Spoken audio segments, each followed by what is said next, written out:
sea. Midday sky out in Santa Fe with the sun sinking down over a field of grain.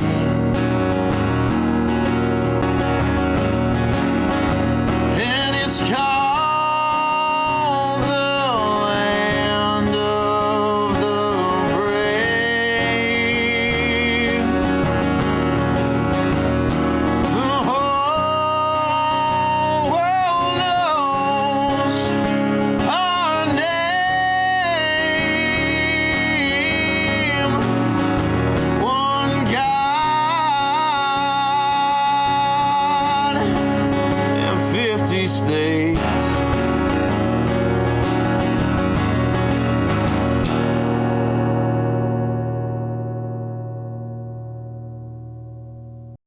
Hello, and thank you for tuning in to the Woke is Broke podcast. I am your host, Joshua Stanko, and COVID update. I am feeling a lot better, actually, and I certainly thank everyone for their prayers and their support. It has meant a lot. It means a lot, and I should be out of quarantine here, hopefully in another few days, assuming everything goes good.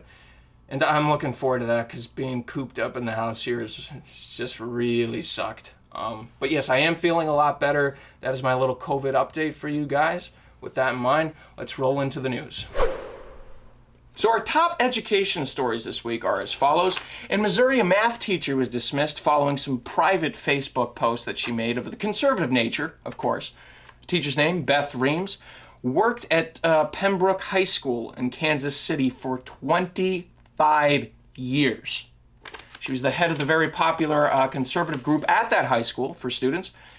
And the issues really started when a former black student of hers, friend requested her on Facebook and promptly began challenging her conservative beliefs over and over and over again. And despite being advised by her friends to unfriend this former student, Miss Reams didn't, because she said that she didn't want to be perceived as racist.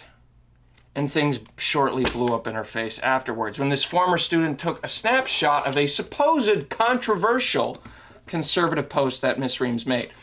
The post saying that if people were told to get into boxcars to be taken to virus protection camps, many of them would rush to get in line. And this post led to accusations of anti-Semitism against Miss Reams. Somehow. Which of course led to a number of stipulations and requests for apologies and a number of other overtures being made to Miss Reams in order for her to continue her employment at the school, of which she did all those things. She apologized and she made all the overtures and made all the compromises, and they still fired her. I am sick and damn tired of stories like this. I am so sick and tired of people apologizing and getting fired anyways. And I'm tired of that because we've seen this over and over and over and over again. Do not freaking apologize if you haven't done anything wrong. Okay, that's really simple. All right, that's really simple. This teacher did nothing wrong and she apologized anyways. Do not do that. Have some freaking principles. Stand up for what's right. Stand up for yourself. And if they fire you on that point, at least you still have your dignity. Now Miss Reams has none of that. Just like so many people before her. And it shouldn't be a surprise because, again, we've seen this play out over and over and over again. Every time you bend the knee to this crowd, a crowd that has no ability to admit when they make a mistake, no ability to apologize or try and seek to rectify any wrongs that they have made. When you do that, when you show humility to people who have no humility, they chop your head off every freaking time, and they did it again. And this whole thing could have been avoided if she just unfriend requested that former student in the first place. But because the fear of being perceived as racist got in the way, she didn't. She made that mistake. And we have got to stop letting the fear of being perceived as something that we're not prevent us from doing that which we know to be right. Okay? I am not a racist, and I know that. And I'm not going to play charades with somebody in order to convince them that I'm not racist. If they believe that, and if they believe I'm a racist, they're wrong. That's their problem, not mine. And I don't give a damn, okay?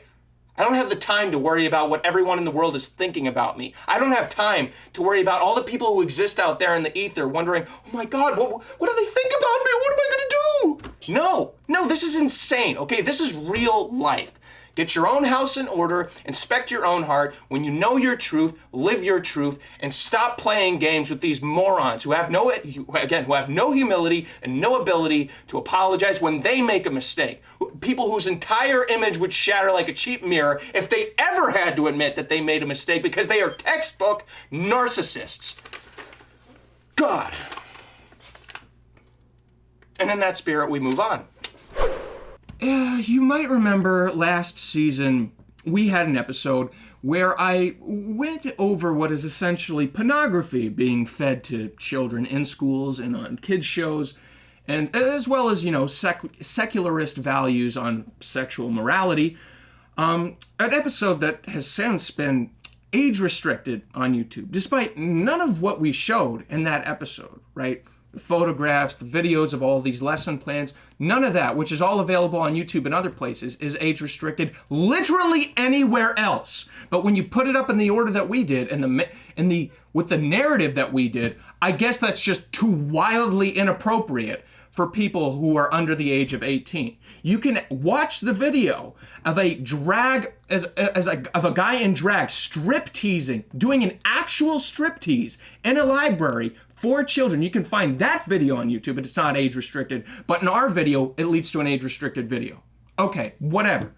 In that episode, I made the point that it's not going to stop with a guy doing a striptease in front of children at a library, or a first grade teacher showing her first grade students a video and instructing them on masturbation and how it's okay. It's not going to stop with that. That the line keeps on moving and moving and moving.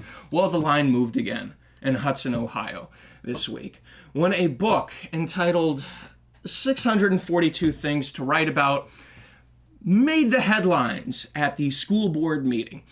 Now, this is a book filled with 642 writing prompts for high school students, minors, mind you. And it's rather controversial, you could say. And to give you an idea of why it's controversial, let's just show you a video of one of the mothers of this student reading for the school board some of the writing prompts in this book. Mr. Zuro, I'm assuming you are the presiding officer. Mr. Zuro, write a sex scene you wouldn't show your mom. Rewrite the sex scene from above into one that you'd let your mom read. Describe your favorite part of a man's body using only verbs. Describe a time when you wanted to orgasm but couldn't. You've just been caught in bed by a jealous spouse. How would you talk your way out of this? Write a sermon for a beloved preacher who has been caught in a sex scandal. 10 euphemisms for sex. You're a brand new suicide hotline counselor. Describe how you feel during the course of your first call. Write a letter from the point of view of a drug addict. Drink a beer. Write about the taste. Write an X-rated Disney scenario. A room full of people who want to sleep together. The first time you had sex. Choose how you will die. Write a scene that begins, "It was the first time I killed a man." You have a dream that you murdered someone. Who is it? How and why did the murder happen, and what happens afterwards? You are a serial killer. What TV shows are on your DVR list, and why? I hope each and every one of you is as uncomfortable as I am after reading that.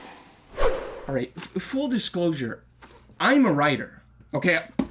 I published a book. Buy my book! Available on Amazon. Yes, I'm a writer, okay? So I understand that that writing prompts, writing exercises can be good for promoting creativity and working through the writing process, coming up with new ideas, challenging yourself as an author, right? I don't know who the hell came up with these prompts. I don't know how unbelievably demented do you have to be? I mean, let's put the age aside here. Let's forget that these are minors being fed this line of writing prompts. Let's just pretend that they're all adults. Is it any better? I mean, write me a sex scene that you wouldn't share with your mother, and then rewrite it so that you would share it.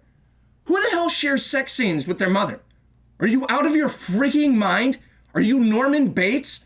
What the hell is this? What the hell is this?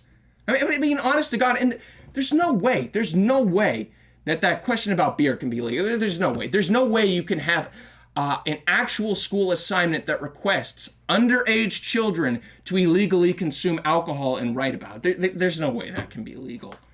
Honest to God. Honest to God. And to top it all off, the principal feigned ignorance in a response that he said,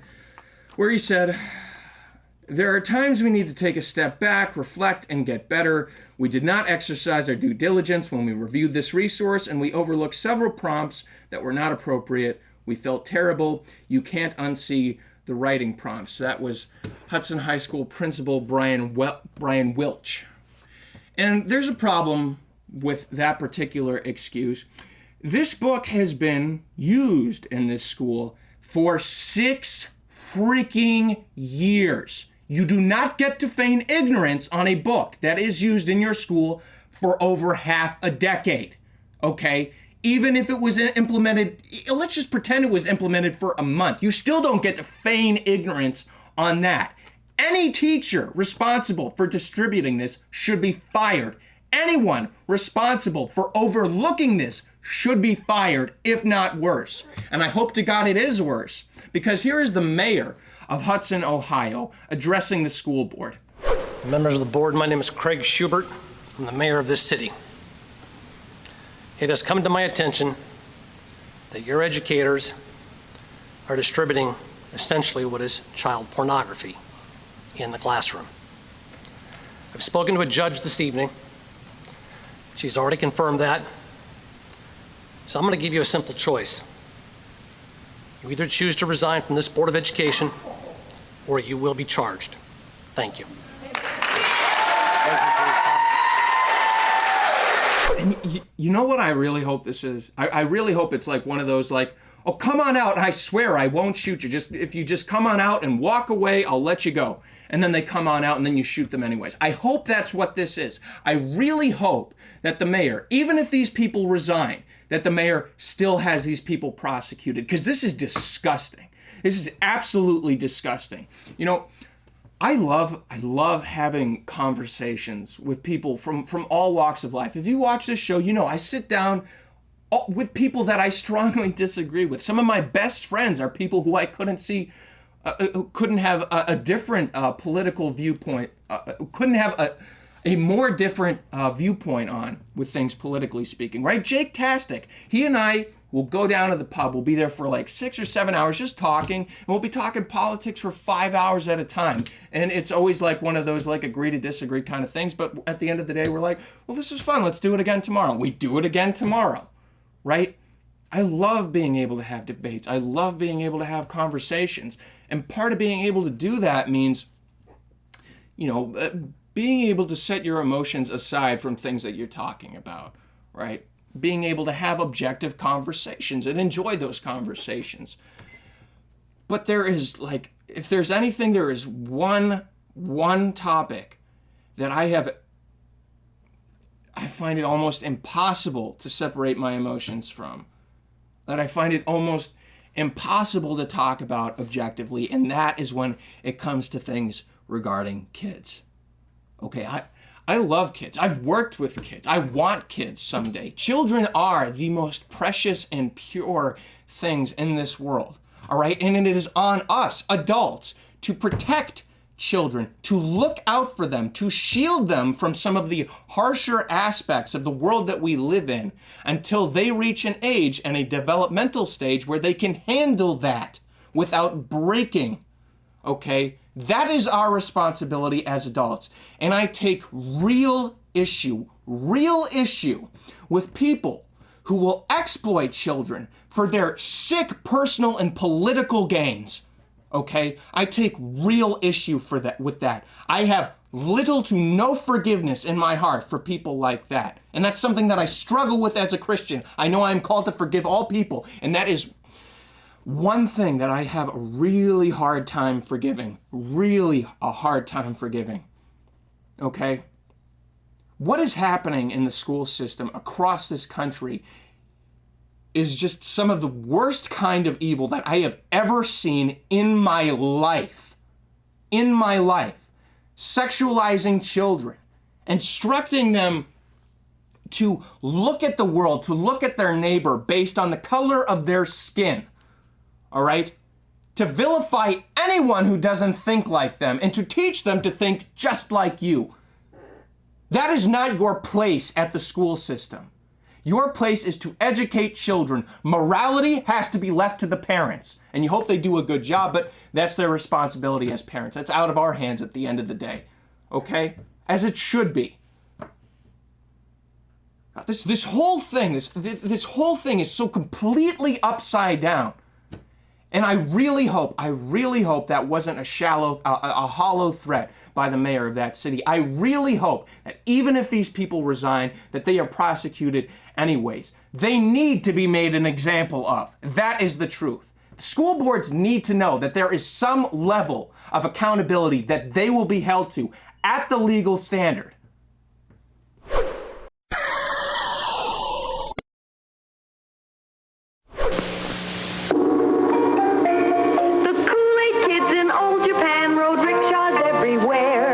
When the kids sat down to eat, they sure did miss their favorite treat.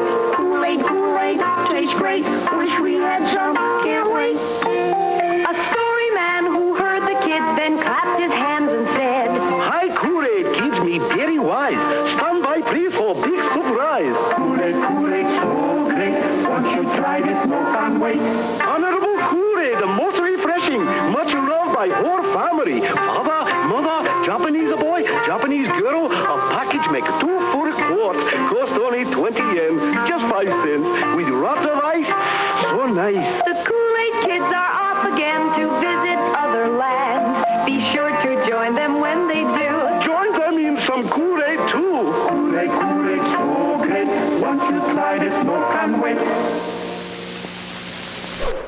Now with that serious stuff out of the way, let's dip back into some slightly more lighter news, if you will. So this week was the 2021 Met Gala, and I'll be honest, I am not the kind of guy who watches Keeping Up with the Kardashians. I don't read People magazine. I'm a movie buff. I love movies, right? But I don't really bother myself with what a bunch of intellectual people are doing in their personal lives. I don't give a crap what Brad Pitt is buying for dinner, And as such, I've never really looked into the Met Gala thing. But thanks to AOC being the 16-year-old high school student that she is, my attention was drawn to the Met Gala this week. So AOC, who, as I said, if you listen to this woman speak, it is like listening to a high school girl. I mean, she is like a solid, mentally 15 at best. It's wild. And that is just proven in her actions this week. When she goes to the Met Gala, that cost $35,000 to attend, wearing a designer dress. And on this designer dress says, "Tax the rich." Are you out of your freaking mind? How unbelievably tone deaf do you have to be?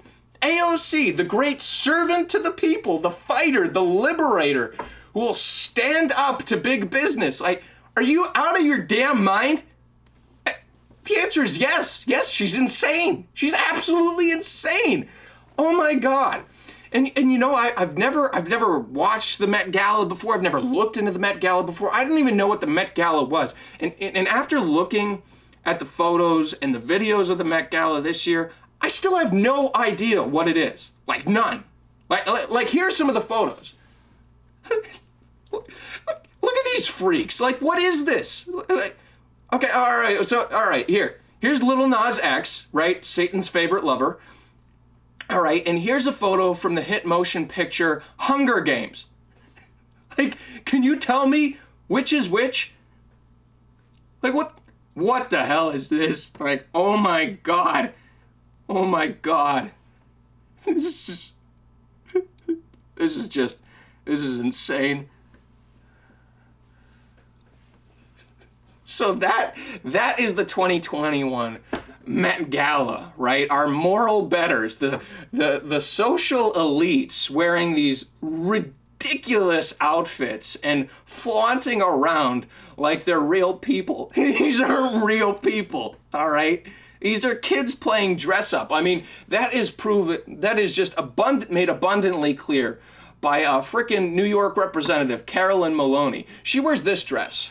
This ridiculous thing where it's like parchment paper is rolling off her shoulders and on it is written equal rights for women.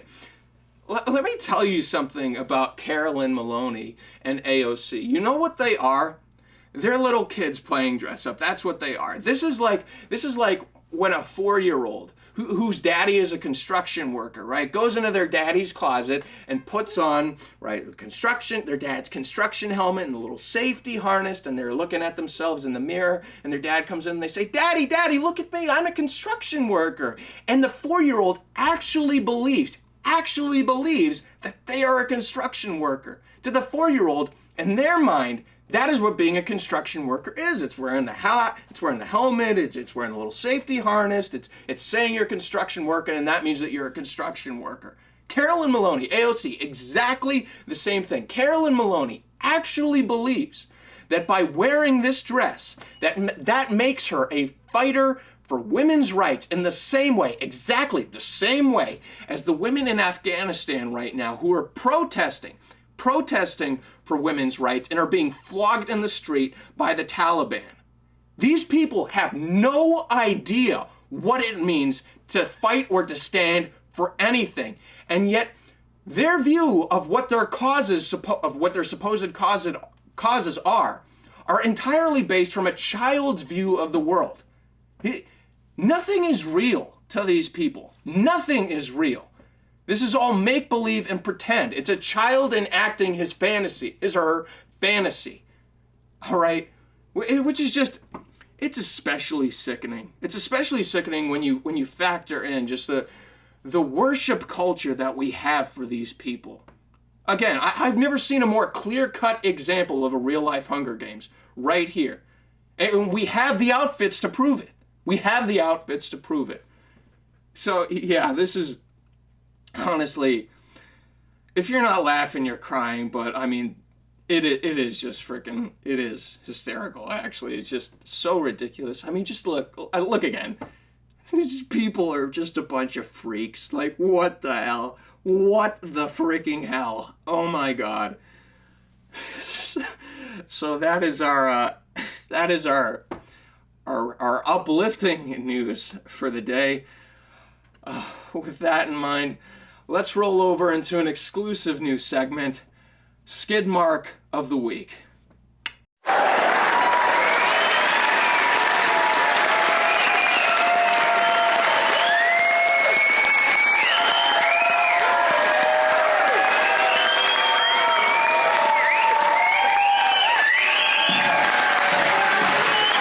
Thank you for tuning in to Skid Mark of the Week, brought to you by the Woke is Broke podcast.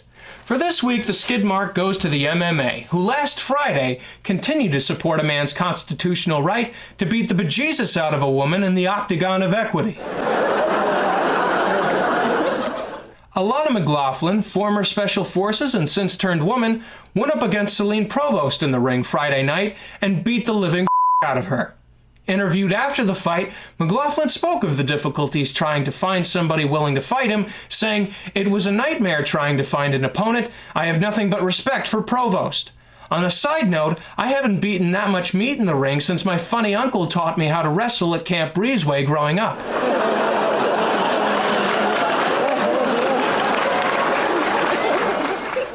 You might also remember that this isn't the first time a man has fought a woman in the MMA. Fallon Fox was the first to do so in 2012. Fallon, who was present at the fight on Friday in support of McLaughlin, was interviewed later on, saying, "I consider it the greatest achievement in my life, helping our society to grow so inclusive that we can now proudly say that a woman who gets a little too lippy will be smacked back into her proper place by men who are better at being women than they are."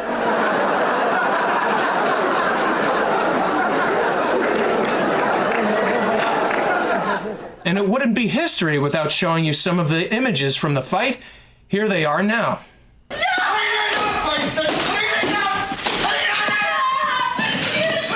Here's another angle. Calm down now. Get back to your seat. I'll take care of this. Calm down. And another.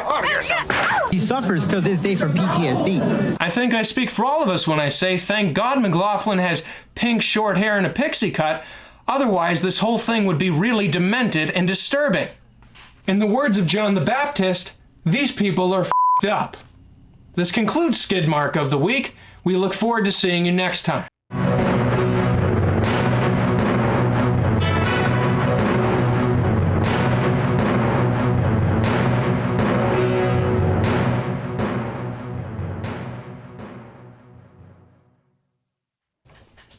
And now for our deathly serious news. So there was an article published last week on CNN by John Blake. Now, this article is called White Supremacy with a Tan.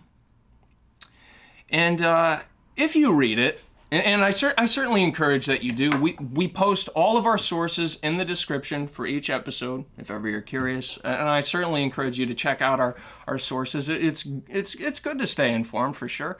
But if you read this article, then perhaps like me, you'd come to the realization that there isn't a single paragraph in this entire article that isn't wildly racist in some fashion or another. Like, not a single one. It's insane. You know, he actually talks about, these are his actual words, he talks about the Brown New World Order. Honest to God, you can say that? Like you're allowed to actually write that without being put in jail these days? Apparently, that's a thing. Apparently, that is progress. Okay, but no. I'm gonna spare you the whole article and just focus on these lines that are key, that are pretty much the entirety of the whole article, the essence of what this article is. These lines right here. Don't ever underestimate white supremacy's ability to adapt. The assumption that more racial diversity equals more racial equality is a dangerous myth. Racial diversity can function as a cloaking device, concealing the most powerful forms of white supremacy while giving the appearance of racial progress. Racism will likely be just as entrenched in a browner America as it is now. It will still be white supremacy with a tan. That should scare the hell out of you. Because what John Blake is actually doing is he's actually saying the quiet part to this whole leftist argument out loud.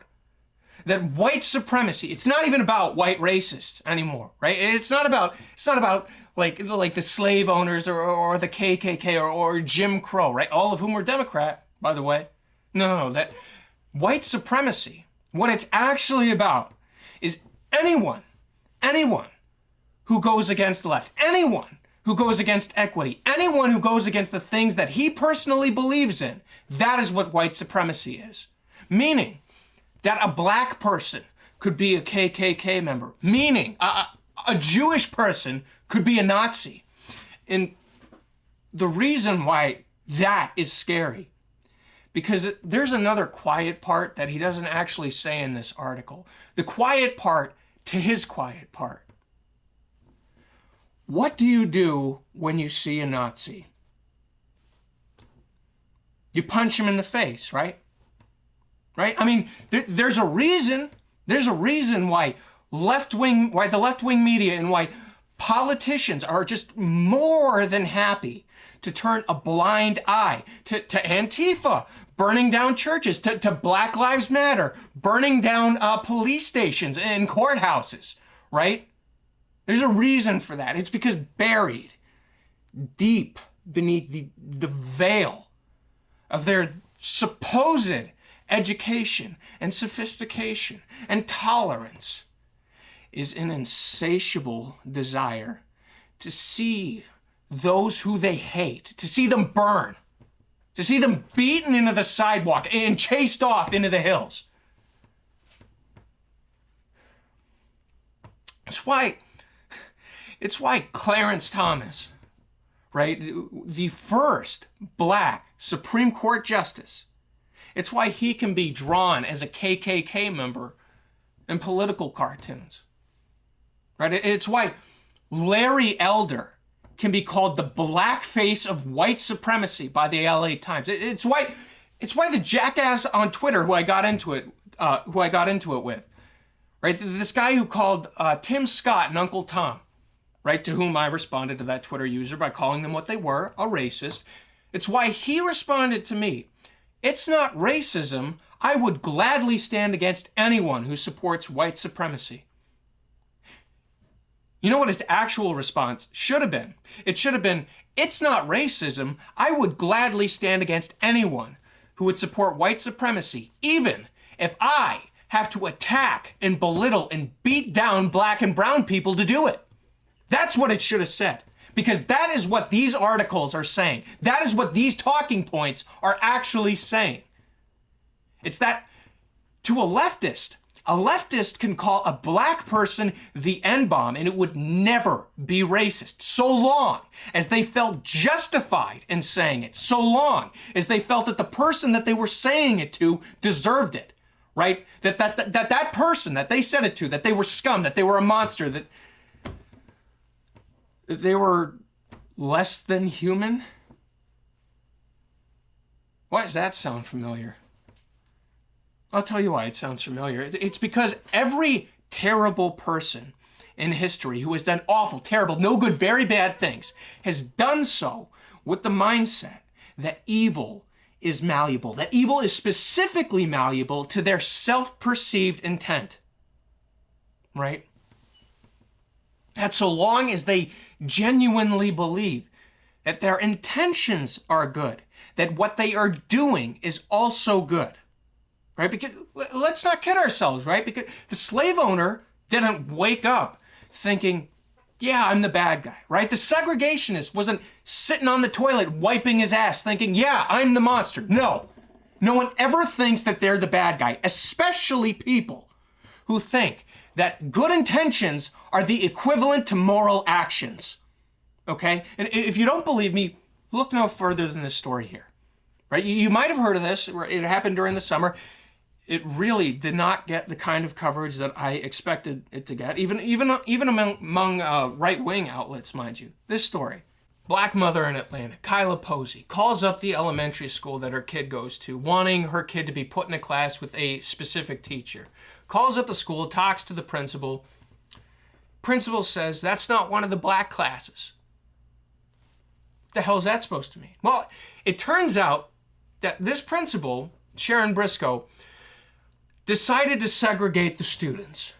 She thought that black students would benefit if they were in a classroom surrounded by people who were like them, right? In an environment that they were surrounded with things and people that reminded them of their own personal identity and background, blah, blah, blah, blah, blah. We all know the bullshit talking points, right?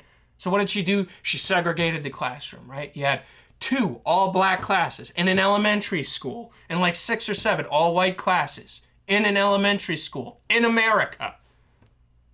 Segregation back in America. And the woman responsible, Sharon Briscoe, a black woman. But do you think that she's the kind of person that John Blake is talking about when he says white supremacy can be tan? Nope. Hell no. Now, you know who John Blake is talking about? He's talking about the mother whose child was put in a segregated class. He's talking about people like him, and him, and her, and him, and him, and her, and her, and her, and him, and anyone else who has the audacity to look at their neighbor character first rather than race first. Anyone who has the audacity to hold perhaps God and the truth in their heart and well before government. All right, because the truth is that John Blake and the people who share his beliefs would like nothing better than to see those that they disagree with, people who actually believe in equality, people who actually believe in the principles that Martin Luther King Jr. fought for, to see anyone who sticks their head above the pulpit of truth, of morality and virtue, anyone who sticks their head above that pulpit, that they would have their heads chopped off by SJW dragoons who will ride through the land, bringing equity instead of equality, and progressivism instead of progress, and the assurance that words like virtue, words like morality, that they have been bankrupted of all meaning, and that what we will be left with instead is a man-made utopia of human shame and excrement,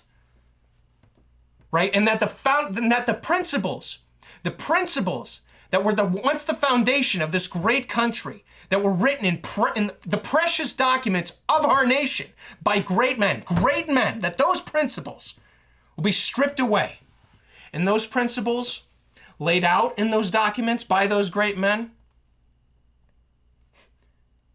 let me tell you why those men were great, rather. They were great because they recognized that whether you believe in God or not, right? That there were certain truths, right? That there were certain truths in this book, truths that if protected and upheld would allow for the first utopia that didn't devolve into immense suffering and demagoguery.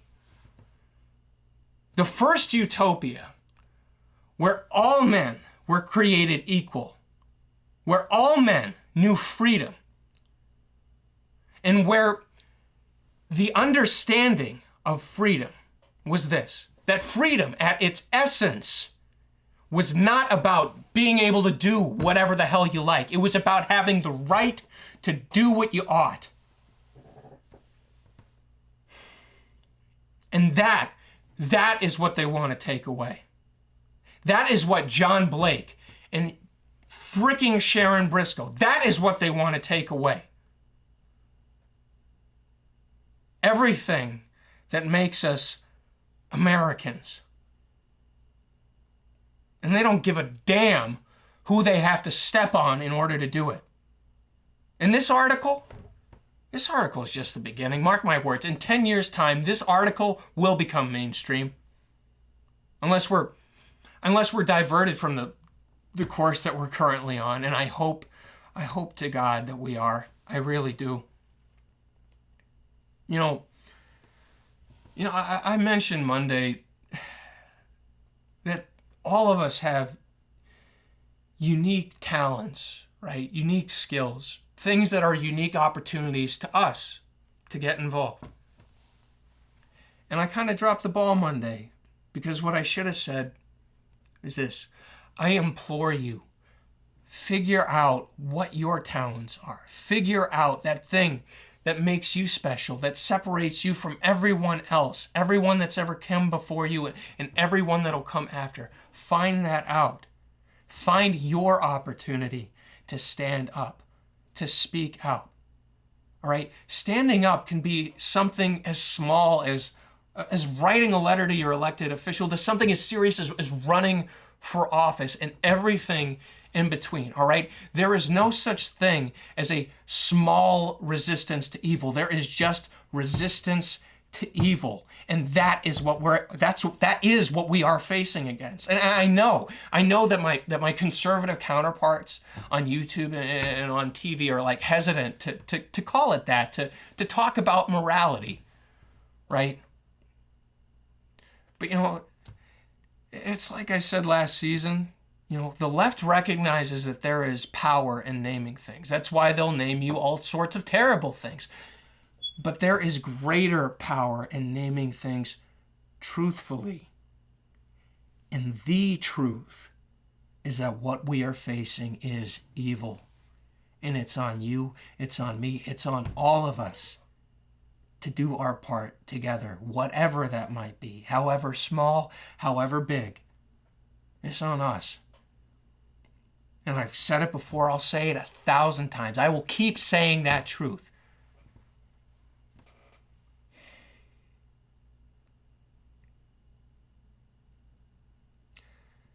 America is not the land it used to be. but it could be. And that's what I'm fighting for.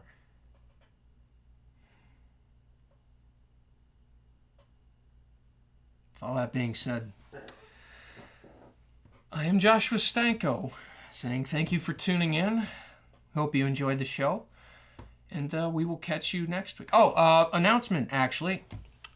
For those of you who maybe have been with the show a little bit longer, you might remember our PolitiFact insider, Patio Stool Sample. He'll be back tomorrow night, Saturday, with a movie review of the woke movie Ghostbusters, the 2016 one, not the good ones.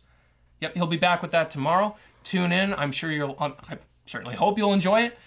And that being said, we will catch you later on. Have a safe and blessed weekend, guys. Take care.